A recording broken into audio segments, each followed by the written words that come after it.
So today I started putting the rods together, torquing them down with the bearings in the rods so I can get a reading on the inner diameter with the rods in.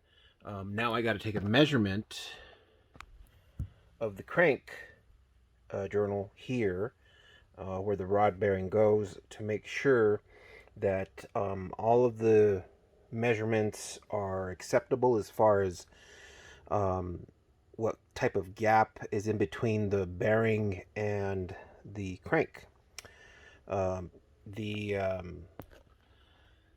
I crank down or torque down the ARP bolts on the rods, I got online because I don't have a book on the B16. The two books that I have are for 92, 95 Honda Civic hatchbacks or Del Sols, which didn't come with the dual overhead cam B16. So I would have to get something like a 96 to 99 or something like that Del Sol with the B16. So I looked online to get the torque specs for those caps so I could take an exact measurement. And just so you don't believe everything that you read on these forums, somebody posted, a total spec sheet of all the torque ratings for the B16, and they put like 27 foot-pounds for the caps on the broads. Now I'm not sure if they decided to do that for the H-beam rods or just the stock rods, but there's a little pamphlet that came with the SCAT H-beam rods, and I looked at those, and it gave you all the torque specs, and you're supposed to torque each one of those bolts with the ARP torque lubricant, torque lube, and it's at 70 foot-pounds. That is a lot, man. I couldn't believe that. But if you watch the video that I just did, I had to stand on top of the stand that I have the vise mounted to, and hold it so I could torque it down. I was afraid that bolt was going to snap, but it didn't. So good thing it didn't. But yeah, those are all torqued down. So I'm going to take measurements of all these cranks, and I might even start taking it apart because I got in the ACL oil pump today, and so I can pull this off and start getting it ready. Hopefully this weekend, depending on what the weather's like, I can start putting together, put the oil pump in and start putting in the new. I got to pull off the crank anyways because I got to put the new bearings. And so, yeah, and that means I'm probably going to have to take off this back piece as well with the main rear main seal, even though I already put a new one on this side. I'm hoping it'll just slide off. And I had also ordered some bolts from from 100 Proof Hardware for the oil pump and the water pump. So hopefully those will be in this weekend. They had a really nice sale, Black Friday sale or something like that. So I ordered those. That's basically the only thing I needed, really. Oil pump off, rear main seal off. And again, I am really glad I did this. So I started taking off the bolts in sequence, just kind of loosening them up. And this one here was basically just hand tight. Yeah, I don't know what the heck, but like I say, when I was cleaning it up, it looked like they did some work to this block. I'm not sure what, but yeah, this one here was just, I barely, loosened it with the ratchet, and all these other ones were torqued down except for this one here. So, but yeah, like I say, I'm glad I did all this because later on down the road, if this were to come out, it wouldn't be pretty.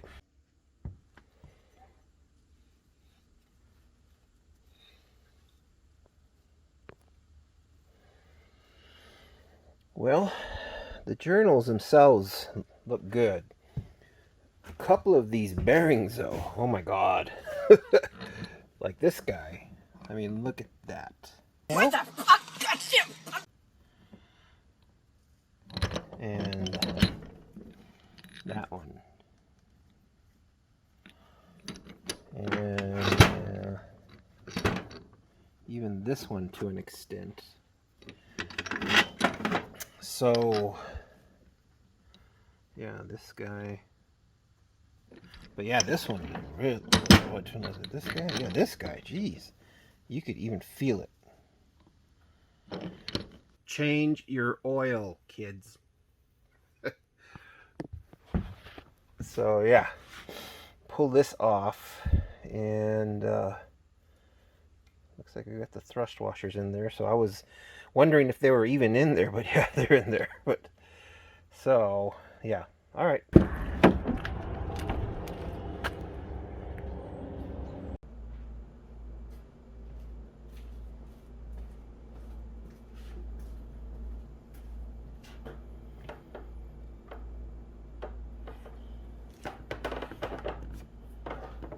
Brought in block today to the shop. Number one, because I've finished pretty much all of the custom orders that I've needed to do, and being a weekend, usually it's dead on Saturdays. And number two, it's too cold outside, so at least it's warm in here. I brought in the block, and last night took off the crank and everything, as you just saw, and again, which was a good thing because those bearings were completely shot. The crank itself looks really good, no scoring or scratches or anything like that of any kind, so that's good. I did get in the oil pump yesterday, so I can install that guy. Unfortunately, the bolts from 100 proof hardware didn't come in yet, so I'm just going to go ahead and put the stock bolts on for now, and then they're supposed to be in on Monday. I'll just swap them out, as well as the bolts for the water pump. I also have the studs for the crank as well, so I'll swap those instead of just using the regular bolts. New bearings and thrust washers. I got that plug that goes in the back of the block, as well as the oil filter mount. I got new spark plugs this morning, and some thread locker, and some more gasket sealant. So I'm going to go ahead and start prepping this whole block bottom area, clean out all the journals, and then start installing the thrust washers and bearings, and then just go ahead and install the crank. I did take measurements yesterday of the crank areas where the rods go, so I do have to take measurements of the inside diameter of the rod bearings just to make sure that everything's spaced properly. So yeah, that's just kind of like a insurance to make sure that it's all nice and up to spec. So yeah, I'm gonna go ahead and start doing this, and it should keep me busy all day.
when I finished all these, I double checked everything, and I did make one mistake, and I put the longer studs, one here and one here, and the shorter ones right on this cap right here.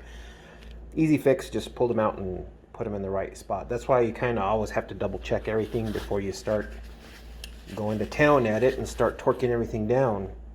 So yeah, they're all put on. Put on the assembly lubricant on the ends of each thread or each stud, and now I gotta put on a nut and a washer on each one, and then run the sequence of torquing them down in 3 steps.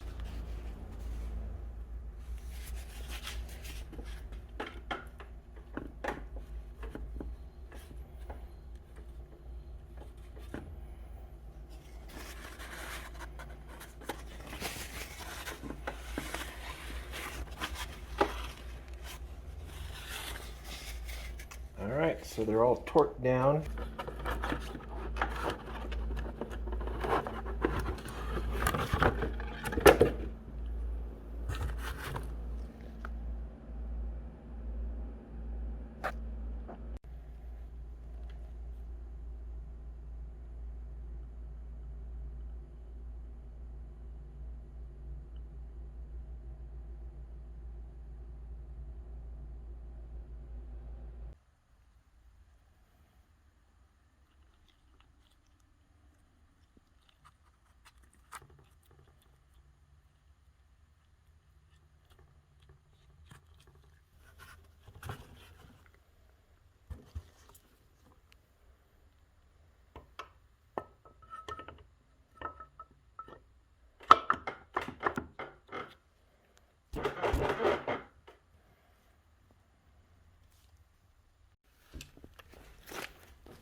Alright guys, so this is what's happening.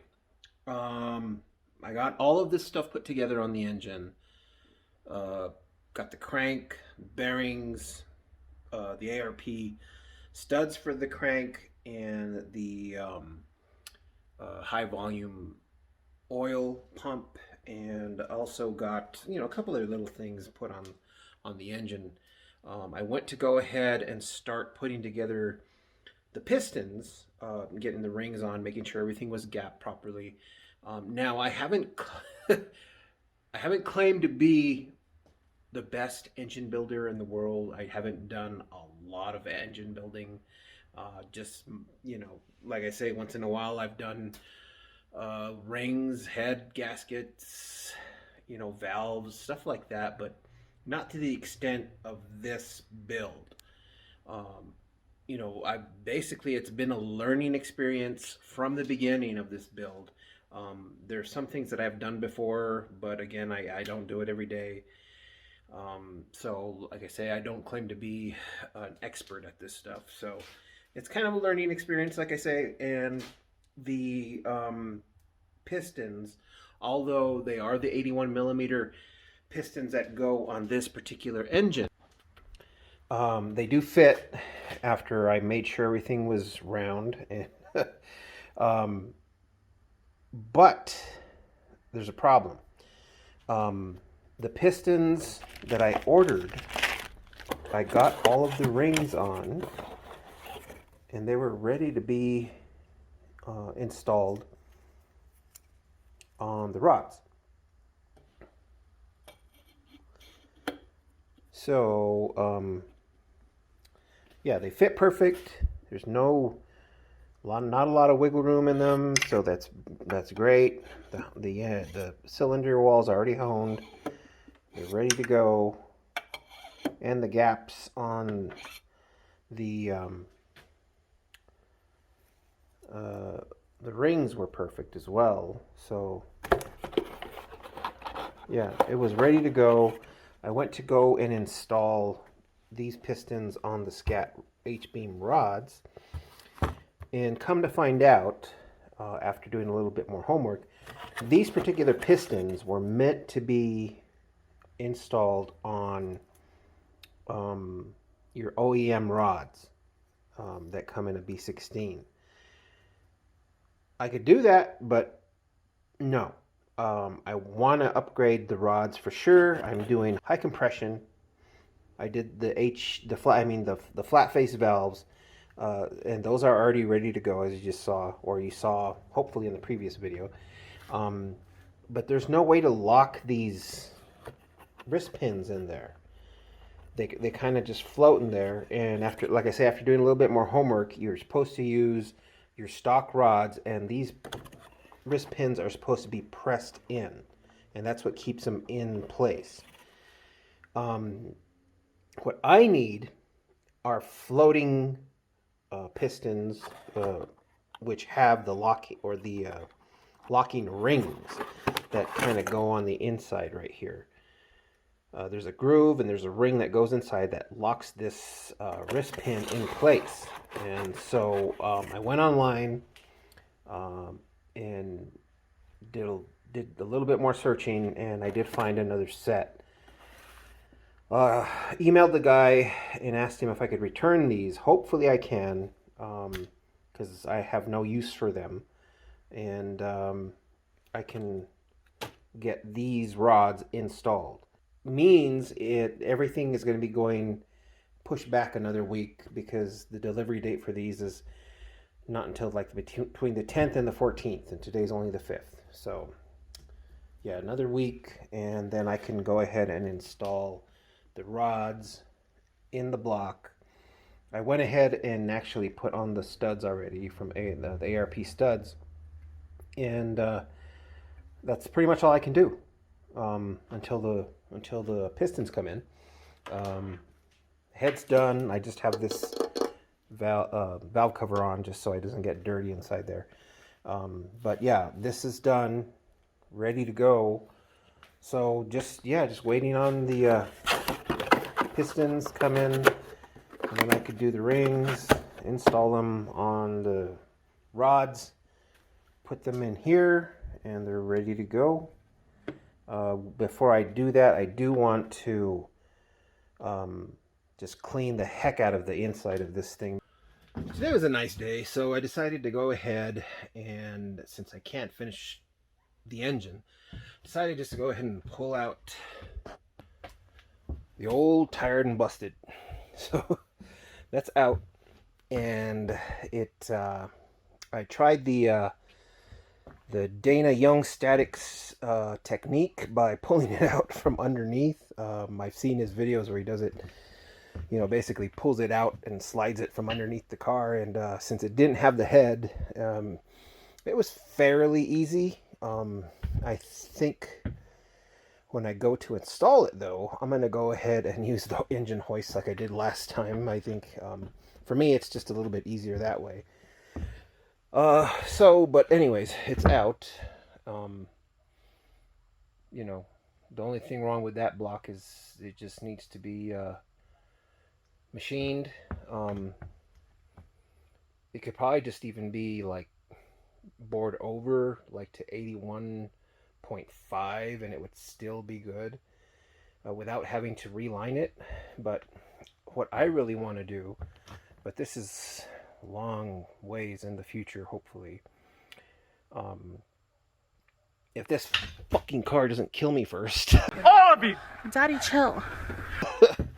What I want to do is I want to get it bored out and get the sleeves, the wet sleeves that drop in from Darton, and get it ready for a boosted block. But like I say, that's just a dream of mine. Everything's out. It's just ready to. I'm just waiting on parts, and then once I get that engine put together, I can drop it in here and see if it works. And if it doesn't, I'm just going to burn down everything. Daddy, chill. What the hell is even that?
So that's pretty much all I can do until Friday. I got the pistons coming in. At least that's when they're scheduled to come in. And but for now, the block is ready to go.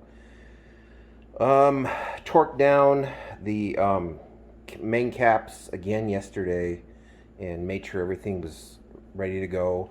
Everything moves as it should, nice and smooth. Clutch is on, or I actually bolted on the flywheel yesterday as well, and the PLM post is on, the high volume oil pump is on, and I just kind of bolted on this Moroso oil pan right now just to kind of stop any debris from getting in there. I got to cover up all these openings here just to get ready for that, for the pistons to come in. I did get a hold of the guy that I bought the other pistons from, and he said, yeah, no problem, just go ahead and return them. And since I bought the other ones from him, I don't see why there would have been a problem. But yeah, this is ready to go. About to upload the video with all the stuff I did on here. Again, thanks guys for subscribing if you're subscribed. If not, please subscribe. And thank you for watching these videos. Comment below what you think, if you saw any mistakes that I made, because like I say, I've never built anything like this before, you know, as far as high performance internals go. So yeah, if you guys see anything that I can improve on this block, just comment below, like, subscribe, share these videos for sure with all your buddies, and yeah, thanks a lot.